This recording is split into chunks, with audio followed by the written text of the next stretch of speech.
Welcome back to another episode of Dungeon Master's Corner. We're bringing in another of our lovely DMs today, Nicole Summers, who you may know better as the amazing Pied Piper. Join us as we tell the tale of Rengar Brightblade and the horror turned harem. Hello and welcome back to the Dungeon Master Quarters. My name is Brian Scharf. And I'm Nicole Summers.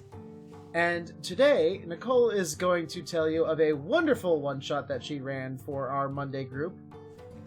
Again, once we got around spooky time, because I love spooky things and sharing them with my friends, I found a one-shot on the DM's Guild called Betrayal at Bendworth Manor, a gothic horror adventure for 6th level players, and it is by Jackson Adams. We'll definitely link the one-shot down in the description.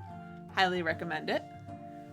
But I believe that this horror, this horror one-shot definitely became something unexpected by the end. We have a habit of just destroying everything that you hold dear. Yep. And by we, I mean me. Mostly you. Mostly me.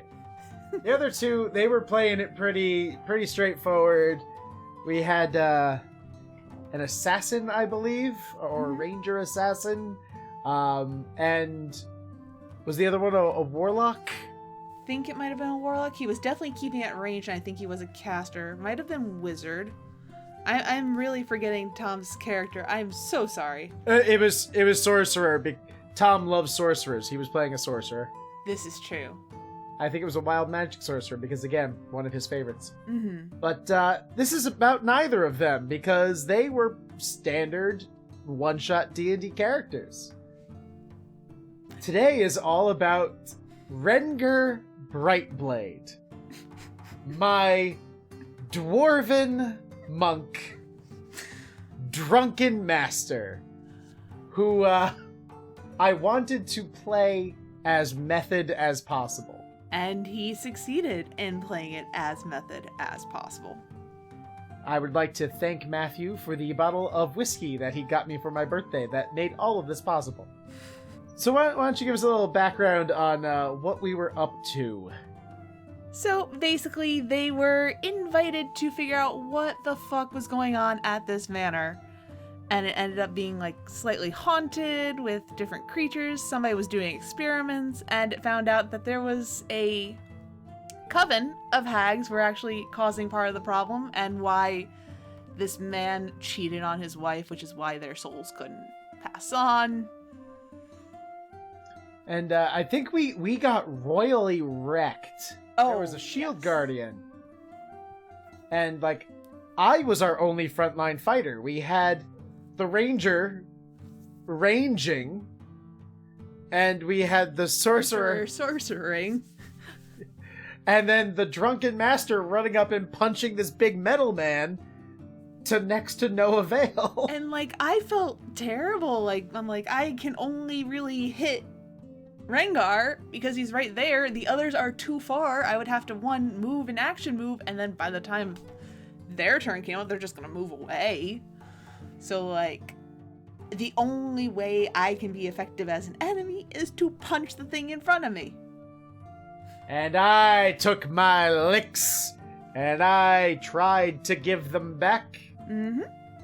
I didn't succeed quite often. I think I had, like, a less than 50% hit ratio there. But eventually you guys succeeded. They survived. A little worse for wear.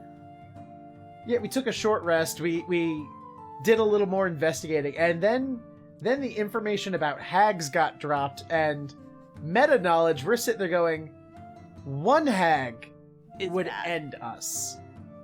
There are 3. And we found out it was all 3 types. It was a green, a sea, and a knight. Mm-hmm. So we were like, the night hag alone will end our days. We may be able to take one of the other ones, but like, that was our meta knowledge. And Rengar, who at that point, the line between Rengar and Brian was thinning with every sip.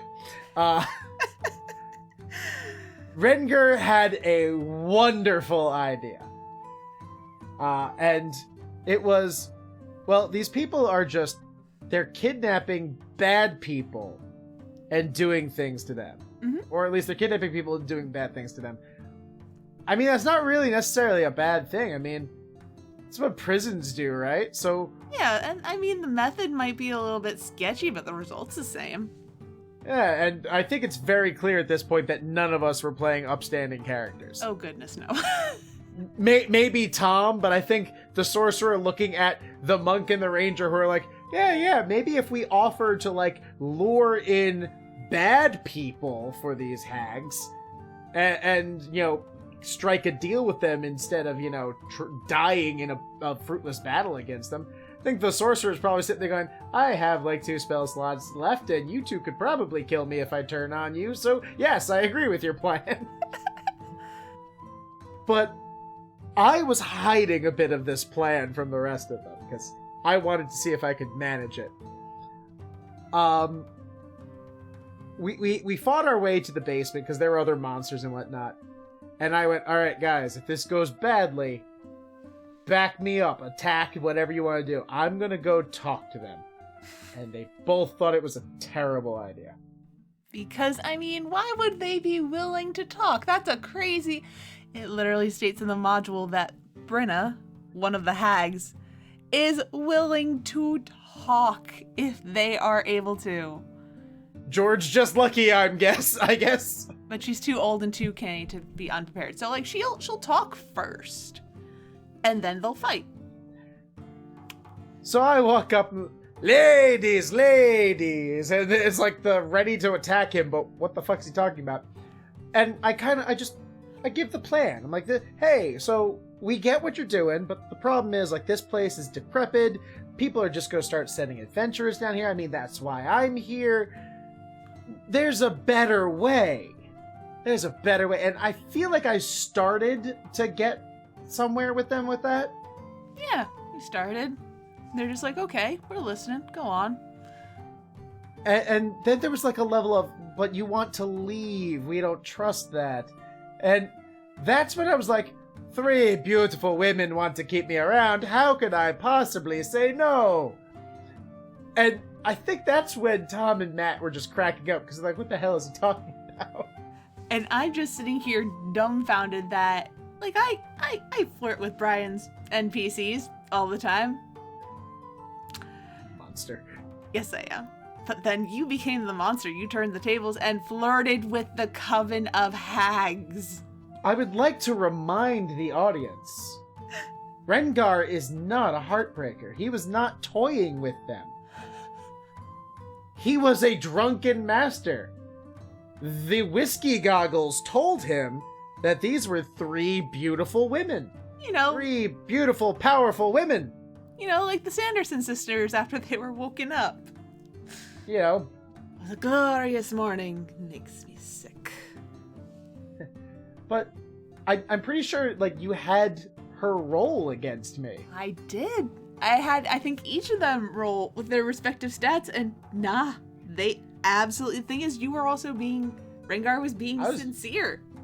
Yeah, I was not lying to them. As I saw, these were 3 beautiful women. And I continued to flirt with them even after we made I think they held my soul as collateral for a little while. Yeah. But once we started, like, fixing the join up and bringing them sacrifices, I got it back. But there was a brewery in there, and I started making my own dwarven whiskey. So I was drunk all the time. I'm pretty sure Rengar ended up sleeping with all those ladies, probably at the same time. Probably. That is a horrifying image right there.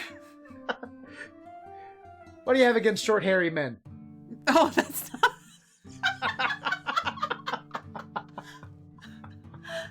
That's not the part of the image I was talking about, but okay.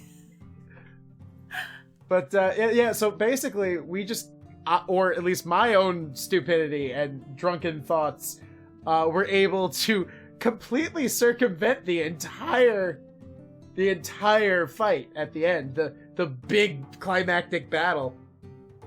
The climactic battle turned into a harem, essentially. Essentially. I'm pretty sure we ended that one an hour earlier than anticipated, because we're just like, yeah, no, we're done here. Our work, done. Successful adventure, and we survived. I'm pretty sure we also sat in Discord for a little while, mulling over the consequences of our actions, and by our actions, I mean my actions. No one else is willing to take credit for what I did. Oh no, that was all you, hun. That was all you. Yeah, all me. Oh man. But I guess this is the part where I ask you, what did you learn from DMing that game? Where there is a will, there is a way, and your players will always, always find it. We'll find some way to ruin your hard-earned final battle. Where you're probably going to kill them all. And then they take it from you. But it's always entertaining. And unexpected. True. Who's going to accept flirting with hags? Who expects that? Who expects flirting with hags? No one. No one expects that. And yet it happened. And it worked. It worked. That's probably the best and worst part, is it worked. It worked. To be fair, on the flip side of that, you also have to have a DM wonderful enough to be willing to let that work.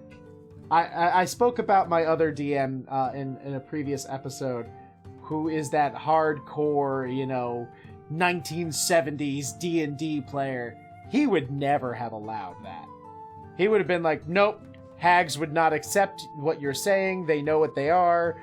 Roll initiative. But that's a wonderful thing to have, is a dungeon master who is willing to, it's not so much bend the rules or bend the lore, it's let's see where this goes. Go on. Do the thing. Let's see where it goes. Yeah, case by case basis. This could work technically. It's completely out of left field. I mean, I wasn't even playing a bard, and still fucked us out of trouble. Maybe that's the key to beating the meme. The bard uses his dick to get people into trouble. Everyone else has to use theirs to get you out of it. Maybe. Bards only go one direction. They only go down. Wait a minute, that also sounds wrong. Thank you for joining us for another episode of Dungeon Master Corner. I have been Brian. And I've been Nicole. If you'd like to support us, please visit our Patreon at patreon.com/reliablychaotic so you can patronize us. Wait.